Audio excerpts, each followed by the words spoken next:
We're going to return to the situation in the Middle East as the fighting continues. Israel and Hamas have taken to Twitter and other forms of social media to put their sides of the conflict. News, images and videos from official accounts now offer a level of transparency previously unseen in the region's troubles. Let's discuss this with Kieran Hannon, Head of Consulting and Director at the social media company eSocial Media, who's alongside us now. I think this is the first time a military operation has been actually announced by a state on Twitter. It is quite an extraordinary sort of turn of events, isn't it? It is amazing to see leaders from both sides of the conflict communicating on Twitter and actually engaging with each other on Twitter. They're using sort of Twitter graphics and stuff as well internationally. And what does that enable them to do in terms of public reaction to what is happening? Because I presume they can gauge all this by the number of hits, can't they? It's incredible how the advanced analytics tools that are now available can be used to identify the sentiment relating to specific hashtags. They can be used to determine the positive and negative sentiment relating to particular topics.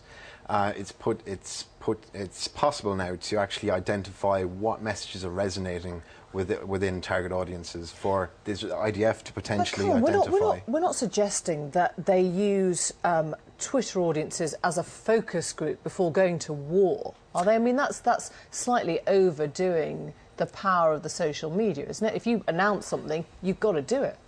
I think understanding what the sentiment internationally is around a particular activity can be used to potentially influence, not be the main not be the main decision-making tool, but could potentially influence the diplomatic process. But in something like this, I mean, you know, Israel is notable for its quite often lack of interest in international response. It does what it thinks it needs to do. I think the IDF have shown that they do care, and that there is a battle for hearts and minds at the moment internationally and within Israel as well. Yeah, and also the political landscape has changed in the Middle East now as well. And what's been interesting is just some of those tweets, and indeed they're using Tumblr as well, saying to people in Paris, in New York and in London, if you were under attack, what would you do? Yes. Come and support us. I just wonder if there's any figures that have emerged. I mean, in terms of what you've done in analysis, what sort of hits are they getting? Oh, the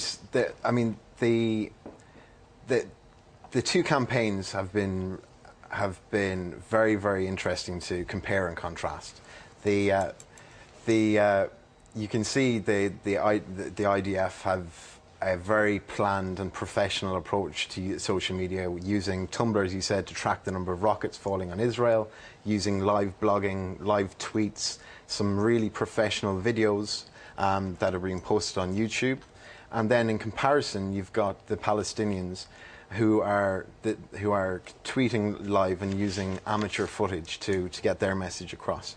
And the professionalism versus the professionalism of the IDF versus the Palestinian leadership is quite notable, and it's going to be very interesting to see, does the real message hold sway, or does the more calculated, professional,